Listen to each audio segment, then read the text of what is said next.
Hi friends. जैसा कि हम एलटी का रेडियो फ्रेम के बारे में पहले पढ़ चुके हैं। रेडियो फ्रेम क्या है कि ये टाइम ड्यूरेशन की एक यूनिट है। जो भी मेरी इंफॉर्मेशन अपलिंक या डाउनलिंक में ट्रांसमिट हो रही है या फिर रिसीव हो रही है, तो उसकी जो ट्रांसमिशन हो रहा है या फिर रिसेप्शन हो रहा है, उसको हम एक यूनिट में डिफाइन करते हैं। रेडियो फ्रेम, सब frame, slot, OFDM symbol duration. तो ये बहुत सारी यूनिट हैं जो रिप्रेजेंट कर रही हैं जो भी मेरी इंफॉर्मेशन ट्रांसमिट हो रही है वो टाइम के रिस्पेक्ट में, टाइम के यूनिट में। तो हम यहाँ पढ़ रहे हैं कि रेडियो फ्रेम, तो पहली जो यूनिट आ रही है वो मेरी आ रही है रेडियो फ्रेम। तो रेडियो फ्रेम एनआर में एक रेडियो फ्रेम का टाइम ड्यूरेशन 10 मिली सेकेंड होता है। 10 मिली सेकेंड का टाइम ड्यूरेशन आपका एलटी में भी होता था। फर्दर जो है रेडियो फ्रेम ये सब फ्रेम में डिवाइड होते हैं। कितने सब फ्रेम में डिवाइड होते हैं? 10 सब फ्रेम में। ये एलटी में भी सेम था। और अगर 10 मिली सेकंड का मेरा रेडियो फ्रेम का ड्यूरेशन है तो मेरा सब फ्रेम का ड्यूरेशन सिंपल सा है कि 1 मिली सेकंड का होगा। तो 1 रेडियो फ्रेम डिवाइड होता है 10 सब फ्रेम में। ये फिक्स रहेगा। सब फ्रेम का ड्यूरेशन हमेशा 1 मिली सेकंड होगा, चाहे कोई भी न्यूरोलॉजी 5G का यूज करेंगे। न्यूरोलॉजी मीन्स जो है कि एलटी में जैसे हम सब करियर स्पेसिंग केवल 15 किलो हर्ट्स यूज कर रहे थे, पर यहाँ पे आपका sub carrier spacing 15 kilo hertz, 30 kilo hertz, 60 kilo hertz, 120 and 240 kilo hertz भी यूज होता है। जैसा कि एलटी में भी हम देखते थे कि रेडियो फ्रेम जो था वो आपका 10 सब फ्रेम में डिवाइड हुआ। सारे सब फ्रेम का ड्यूरेशन 1 मिली सेकेंड। अब फर्दर जो है मेरा सब फ्रेम होता था वो सब फ्रेम मेरा स्लॉट में डिवाइड होता था, या फिर बोलेंगे स्लॉट ड्यूरेशन या फिर सिंबल में डिवाइड होता था। तो टोटल एक सब फ्रेम में 14 सिंबल्स होते थे। यहाँ पे सब कैरियर स्पेसिंग 15 किलो हर्ट्स का यूज हो रहा है। और एक ओएफडीएम सिंबल का ड्यूरेशन जो है 66.66 या 67 माइक्रोसेकंड होता है। ये कैसे निकाले? ये टाइम जो निकाले, एक ओएफडीएम सिंबल का duration is equal to inversely proportional of जो सब कैरियर स्पेसिंग है 1/डेल्टा एफ। मीन्स 1 अगर 50 किलो हर्ट्स यूज करते हैं तो मेरा 16.66 आ जाएगा। इसमें साइक्लिक प्रीफिक्स इंक्लूड नहीं है। अगर हम साइक्लिक प्रीफिक्स भी इंक्लूड करते हैं, जैसा कि एलटी में हम नॉर्मल साइक्लिक प्रीफिक्स और एक्सटेंडेड साइक्लिक प्रीफिक्स दोनों यूज करते थे, तो उसमें जो है थोड़ी सी स्लॉट में डिफरेंस आ जाता है। लेकिन अगर हम नॉर्मल साइक्लिक प्रीफिक्स की बात कर रहे हैं तो 14 सिंबल्स जो है ये कंटेन करेगा। ये वो था एलटी का केस। लेकिन जैसा कि एनआर में जो है हम मल्टीपल न्यूमरोलॉजी है, जिसमें हम 15 kilo hertz, 13 kilo hertz, 60 kilo hertz, 120 kilo hertz and 240 kilo hertz का सब कैरियर स्पेसिंग यूज कर रहे हैं। तो हम पहला केस लेके चलते हैं कि जब सब कैरियर स्पेसिंग मीन्स आप न्यूमरोलॉजी 0 यूज कर रहे हैं तो सब कैरियर स्पेसिंग 15 किलो हर्ट्स है। तो टाइम ड्यूरेशन जैसा कि हम बताया कि 1/15 किलो हर्ट्स मतलब 15 इंटू 10⁻³ मीन्स 1/15,000, तो 66.67 माइक्रोसेकंड आ जाएगा। अगर इसमें प्रीफिक्स सीपी की वैल्यू भी ऐड करेंगे तो अप्रॉक्स ये 71 माइक्रोसेकंड हो जाएगा, लेकिन हम उसकी बात नहीं कर रहे हैं। तो नॉर्मली 1 मिली सेकेंड का मेरा सब फ्रेम है। तो अगर 1 मिली सेकेंड के सब फ्रेम को जो है एक ओएफडीएम सिंबल ड्यूरेशन से, एक ओएफडीएम सिंबल का ड्यूरेशन कितना आया 66.67, तो डिवाइड करेंगे तो मेरा कितना आ रहा 14.92 मीन्स 14 ओएफडीएम सिंबल प्रेजेंट होंगे एक सब फ्रेम में। आगे बढ़ते हैं केस 2 में। केस 2 बात कर रहा है कि जब सब कैरियर स्पेसिंग डेल्टा एफ की वैल्यू 30 किलो हर्ट्स हो गई तो टाइम पीरियड अगर हम कैलकुलेट करेंगे तो टाइम पीरियड जस्ट हाफ हो जाएगा 33.33 माइक्रोसेकंड। अभी हम सीपी की बात नहीं कर रहे हैं तो हम डिवाइड करेंगे इसमें तो मेरा आ गया 30 आ गया। लेकिन इसमें चूंकि हम सीपी को ऐड नहीं किए हुए हैं तो जैसा कि पिछले में आया था मेरा एक सब फ्रेम में जो है 14 आ रहे थे, यहाँ पे नंबर ऑफ सिंबल्स जो है टाइम डोमेन में 14 आ रहे थे, तो यहाँ पे जब सब कैरियर स्पेसिंग डबल हो रहा है तो सिंबल भी मेरे जो है जस्ट डबल हो जाएंगे, 14 इंटू 2 28। अब यहाँ पे एक डेफिनेशन है कि स्लॉट ड्यूरेशन, स्लॉट ड्यूरेशन हमेशा जो है ये 14 सिंबल का ड्यूरेशन होगा। मीन्स मेरा सब कैरियर स्पेसिंग बढ़ रही है, डेल्टा एफ बढ़ रहा है, स्लॉट ड्यूरेशन मेरा कम हो जा रहा है। अब देख रहे हैं कि 1 मिली सेकेंड में मेरे जो है, अगर हम 30 किलो हर्ट्स का सब कैरियर स्पेसिंग यूज कर रहे हैं तो मेरे यहाँ 2 स्लॉट हो गए, 28 सिंबल्स मतलब 2 स्लॉट हो गया। न्यूमरोलॉजी आगे बढ़ी, sub carrier spacing 60 kilo hertz use कर रहे हैं तो सेम चीज करेंगे, और यहाँ पे देख रहे हैं कि number of symbols in 1 millisecond is 56। 56 मतलब 1 slot duration is equal to 14 symbols, तो 14 यहाँ पे 56 है तो टोटल मिला के 4 स्लॉट्स हो गए। आगे चलते हैं, आगे आपका देख रहे हैं कि अभी न्यूरोलॉजी चेंज हो गई 120 kilo hertz, same time duration निकालेंगे, इसका टाइम ड्यूरेशन 8.33 हो गया। तो पहले 56 आ रहा था, तो अभी देख रहे हैं कि अगर हम डिवाइड करते हैं तो 120, चूंकि सीपीस में ऐड नहीं है तो इसलिए नंबर ऑफ सीपी अगर ऐड करके डिवाइड करेंगे तो ये एग्जैक्टली 112 आ जाएगा, चूंकि साइक्लिक प्रीफिक्स की वैल्यू जो है यहाँ पे एनआर में हम देखते थे कि सारे ओएफडीएम सिंबल का ड्यूरेशन सेम होता था, 66.66 माइक्रोसेकंड है, उसमें अगर हम नॉर्मल साइक्लिक प्रीफिक्स का ड्यूरेशन ऐड कर देते थे 71 माइक्रोसेकंड। पर इसमें जो है स्लॉट जो ओएफडीएम सिंबल का ड्यूरेशन है वो कुछ का सेम है, कुछ का डिफरेंट है। तो अगर हम टोटल का अकाउंट लेते हैं, उसके बारे में पढ़ने नहीं जा रहे हैं, तो मेरा जो है सिंपल सा लॉजिक है कि number of symbol duration in 1 millisecond is 112, sub carrier spacing 120 kilo hertz है। क्योंकि 60 किलो हर्ट्स में हम कैलकुलेट किए तो 56 आया, तो अगर मैं 120 किलो हर्ट्स हो जा रहा है, मेरा सब कैरियर स्पेसिंग डबल हो जा रहा है, तो सिंपल सा है कि मेरे सिंबल्स होंगे वो 112 हो जाएंगे। इसी तरह 240 अगर करेंगे तो जस्ट डबल उसका 224 हो जा रहा है। कैलकुलेशन का मेथड सेम रहेगा। तो यहाँ पे हम देख रहे हैं कि अगर हम न्यूमरोलॉजी यूज कर रहे हैं जिसमें मेरा सब कैरियर स्पेसिंग 240 किलो हर्ट्स है, तो यहाँ पे 16 स्लॉट्स हो जा रहे हैं। मीन्स एक सब फ्रेम मेरा जो है 16 स्लॉट्स जो है वो कैरी कर रहा है। तो ये था मेरा बेसिक कंसेप्ट जो है कि इसमें न्यूरोलॉजी के हिसाब से नंबर ऑफ स्लॉट कैसे चेंज हो रहे हैं, सब फ्रेम की ड्यूरेशन लेकिन फिक्स रहेगी।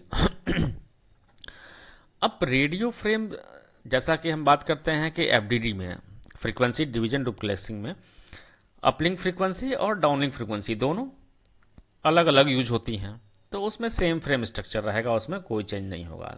लेकिन कॉम्प्लेक्स तब हो जाता है जब हम टीडीडी यूज कर रहे हैं, टाइम डिवीजन डुप्लेक्सिंग। टाइम डिवीजन डुप्लेक्सिंग मतलब सेम कैरियर फ्रीक्वेंसी अपलिंक और डाउनलिंक दोनों में यूज हो रही है। मीन्स मेरा डाउनलिंक डेटा का ट्रांसमिशन और अपलिंक का भी ट्रांसमिशन दोनों सेम ही फ्रीक्वेंसी पे करना है। तो सेम रेडियो फ्रेम मेरा एज ए डाउनलिंक डाटा को भी कैरी करेगा, अपलिंक डाटा को भी कैरी करेगा। तो हमको डिसाइड करना होगा कि पर्टिकुलर रेडियो फ्रेम में कुछ सब फ्रेम डाउनलिंक डाटा को कैरी करें, कुछ सब फ्रेम जो है मेरा अपलिंक डाटा को कैरी करें। तो कौन सा सब फ्रेम मेरा डाउनलिंक डाटा कैरी करेगा, कौन सा सब फ्रेम मेरा जो है अपलिंक डाटा को कैरी करेगा, या सब फ्रेम में भी जो है मेरे कुछ जो स्लॉट हैं, तो पर्टिकुलर कौन सा स्लॉट मेरा अपलिंक के लिए यूज होगा, कौन सा स्लॉट मेरा डाउनलिंक के लिए यूज होगा।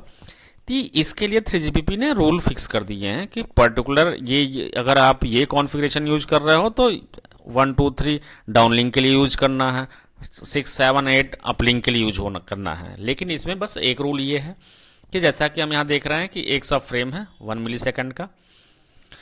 अब इस एक रेडियो फ्रेम है, रेडियो फ्रेम में 10 आपका सब फ्रेम है, हाँ, सारे सब फ्रेम का ड्यूरेशन 1 मिली सेकेंड है। तो यहाँ पे मल्टीपल्स जो स्लॉट मेरा जनरेट हो रहे हैं न्यूमरोलॉजी यूज के, जो भी न्यूमरोलॉजी यूज किए, ये 120 किलो हर्ट्स का न्यूमरोलॉजी यूज हुआ है, मतलब सब कैरियर स्पेसिंग। तो इसमें दिख रहे हैं कि स्लॉट 8 दिख रहे हैं, स्लॉट 8 हैं। तो पर्टिकुलर कौन सा स्लॉट डाउनलिंक के लिए यूज होगा, कौन सा अपलिंक के लिए यूज होगा। जैसे हम देख रहे हैं कि फर्स्ट जो स्लॉट है वो डाउनलिंक डाटा को कैरी कर रहा है, फिर डाउनलिंक डाटा को कैरी कर रहा है, उसके बाद जो है यहाँ गार्ड यूज हो जा रहा है। ये एज ए गार्ड क्यों यूज आ रहा है, क्योंकि इसके बाद जो आने वाला आपका स्लॉट है ये यूज हो रहा है अपलिंक के लिए। तो जब भी downlink data continuous downlink transmission उसके बाद जब अपलिंक ट्रांसमिशन होगा तो उसके बीच में हमको टाइम थोड़ा सा गार्ड पीरियड डालना पड़ेगा। तो हम ये बीच में एक स्लॉट जो है एज ए गार्ड पीरियड जो है डिले जो होता है, तो इसको बोल सकते हैं डाउनलिंक टू अपलिंक जो है, डाउनलिंक से अपलिंक में जब स्विच हो रहा है तो वो डिले है ये। लेकिन जब अपलिंक से डाउनलिंक स्विच होगा तो उसमें हमको गार्ड की जरूरत नहीं पड़ेगी। तो हमेशा ये ध्यान रखना है जब भी डाउनलिंक से अपलिंक स्विच हो रहा है, मेरा जो स्लॉट है वो पहले डाउनलिंक डाटा कैरी कर रहा था, अभी अपलिंक कैरी कर रहा है, तो उसके बीच में गार्ड रहेगा, लेकिन अपलिंक से डाउनलिंक हो रहा है तो उसमें कोई गार्ड नहीं रहेगा। तो ये रूल जो है कि कौन सा स्लॉट जो है मेरा डाउनलिंक, कौन सा अपलिंक, या पर्टिकुलर एक रेडियो फ्रेम में या पर्टिकुलर मेरे एक सब फ्रेम में कितने जो है डाउनलिंक के लिए स्लॉट यूज होंगे, कितने अपलिंक के लिए यूज होंगे, ये 3GPP प्लॉट डिफाइन है। ऑलरेडी एक टेबल है जैसा कि इसमें दे रखा है जो इंडिकेट करता है slot format indicator. Slot format indicator SFI जो है ये ऑलरेडी यूवी को नोन होता है, जो जी नोड भी है वो उसको मैसेज भेज देगा कि ये पर्टिकुलर SFI जो है यूज हो रहे हैं। तो स्लॉट फॉर्मेट इंडिकेटर देख रहे हैं कि यहाँ पे 256 टाइप के स्लॉट जो है स्टैंडर्डाइज किया गया है 3GPP के थ्रू जो है, जिसमें से 56 to 256 रिजर्व हैं। तो मेनली हम 0 से लेकर 55 तक यूज करेंगे। अब यहाँ देख सकते हैं उसने ऑलरेडी डिफाइन कर रखा है स्लॉट फॉर्मेट, यहाँ पे दे रखा है 0 से लेकर 13 0 1 2 3 4 5 6 14 सिम्बल्स हैं। तो ये पर्टिकुलर स्लॉट में कौन कौन से सिंबल, अब यहाँ जो स्लॉट फॉर्मेट इंडिकेटर है ये पर्टिकुलर स्लॉट में रिप्रेजेंट कर रहा है कि कौन कौन से सिंबल जो है वो एज ए डाउनलिंक डाटा को कैरी करेंगे, कौन कौन अपलिंक डाटा को कैरी करेंगे। तो यहाँ पे जैसे देख रहे हैं कि स्लॉट फॉर्मेट अगर 0 है मेरा तो सारे डाउनलिंक के लिए यूज हो रहे हैं, स्लॉट फॉर्मेट अगर 1 है तो सारे अपलिंक के लिए यूज हो रहे हैं, स्लॉट फॉर्मेट अगर मेरा 8 है तो देख रहे हैं सारे रिजर्व हैं, केवल जो है एक अपलिंक के लिए यूज हो रहा है। जस्ट लाइक इस तरह 46 में देख रहे हैं तो कुछ मेरे स्टार्टिंग के जो सिंबल हैं वो डाउनलिंक के लिए हैं। अब डाउनलिंक से अपलिंक स्विच हो रहा है तो गार्ड पीरियड लगा, फिर देन अपलिंक से डाउनलिंक हो रहा है तो कोई गार्ड पीरियड नहीं लगा, फिर डाउनलिंक से अपलिंक हो रहा है तो यहाँ पे बीच में डिले के लिए हमको जो है एक ब्लैंक एक तरह से छोड़ना पड़ेगा, हमको जो है एक सिंबल ब्लैंक रहेगा। इसी तरह 53 देख रहे हैं, 55 देख रहे हैं, तो ये हमको अपने रिक्वायरमेंट के हिसाब से कौन सा स्लॉट फॉर्मेट इंडिकेटर चूज करना है, ये चीज़ें इस पर डिपेंड कर रही हैं। लेकिन जितने 3GPP द्वारा डिफाइन है उसमें से ही आप चूज कर सकते हैं। अब बात करते हैं रिसोर्स ब्लॉक की। रिसोर्स ब्लॉक जैसा कि अगर हम LTE की बात करते हैं तो LTE में पढ़े थे कि एक रिसोर्स ब्लॉक, तो रिसोर्स ब्लॉक जैसे रेडियो फ्रेम की बात कर रहे थे तो रेडियो फ्रेम जो है केवल वो टाइम में यूनिट थी उसकी, जो है वो टाइम डोमेन को रिप्रेजेंट कर रहा था, वो फ्रीक्वेंसी डोमेन को रिप्रेजेंट नहीं कर रहा था। फ्रीक्वेंसी वो इंडिपेंडेंट ऑफ बैंडविड्थ था, वो उसमें रिसोर्सेज नंबर ऑफ रिसोर्सेज ज़्यादा हो सकते हैं अगर बैंडविड्थ ज़्यादा होगी। लेकिन अब रिसोर्स ब्लॉक जो है इसमें बात कर रहे हैं तो रिसोर्स ब्लॉक जो है अगर हम LTE की बात कर रहे हैं 4G की बात कर रहे हैं तो रिसोर्स ब्लॉक टाइम डोमेन और फ्रीक्वेंसी डोमेन दोनों का कॉम्बिनेशन है, ये दोनों को रिप्रेजेंट कर रहा है। तो डेफिनेशन क्या थी कि 7 OFDM सिंबल ड्यूरेशन, जैसा कि बोले कि उसमें सब कैरियर स्पेसिंग 15 किलोहर्ट्ज यूज हो रहा था और एक OFDM सिंबल का ड्यूरेशन 66.67 माइक्रोसेकंड। तो 7 OFDM सिंबल ड्यूरेशन मीन्स अगर हम CPU की बात करेंगे तो 71 माइक्रोसेकंड हो जाएगा और उसको 7 से मल्टीप्लाई करेंगे तो अप्रॉक्स 0.5 मिली सेकंड हो जाएगा। तो ये जो ड्यूरेशन होती थी वो 0.5 मिली सेकंड होती थी। तो ये 0.5 मिली सेकंड है, या नॉर्मल से लॉजिक में बात करें तो 7 OFDM symbol duration in time domain and 12 sub carrier spacing in frequency domain. 12 sub carrier spacing अगर हम ले रहे हैं तो 15 किलोहर्ट्ज का एक सब कैरियर स्पेसिंग 15 15 15 12 हो गया। तो अब इन जो दोनों क्रॉस हो रहे हैं तो ये जो मेरा पोर्शन है एक स्क्वायर स्मॉल स्क्वायर ये रिसोर्स एलिमेंट कहलाता था RE। तो टोटल देख रहे हैं कि यहाँ पे 84 7 horizontal 12 vertical, 84 resource element resource block में होते थे। ये रिसोर्स एलिमेंट क्या है, डेटा कैरी करने का काम आ रहा है, जो भी इंफॉर्मेशन है, डेटा है, कंट्रोल सिग्नलिंग है, ये इंफॉर्मेशन जो है कैरी करने काम आ रहा है। एक तरह से ये ट्रांसपोर्टेशन काम कर रहा है, इसमें डेटा जो है मेरा सेंड होगा, ट्रांसमिट होगा, रिसीव होगा। ये मेरे रिसोर्सेस हो गए जो यूज करेगा।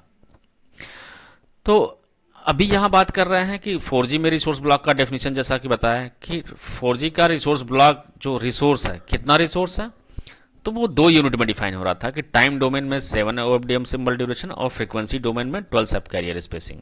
लेकिन अगर हम 5G की बात कर रहे हैं तो यहाँ OFDM symbol duration time domain में डेफिनेशन नहीं है। यहां पे केवल ये बात करता है कि रिसोर्स ब्लॉक 5G में क्या है कि 12 sub carrier spacing in frequency domain. तो अगर 5G में रिसोर्स ब्लॉक की बात हो रही है तो 12 सब कैरियर जो है फ्रीक्वेंसी डोमेन में। अब यहां पे चूंकि देख रहे हैं कि डेल्टा एफ मतलब सब कैरियर स्पेसिंग जो है वो न्यूमरोलॉजी पर डिपेंड कर रहा है कि 15 भी हो सकता है, 30 भी हो सकता है, 60 हो सकता है, 120 हो सकता है, 240 किलोहर्ट्ज होता है।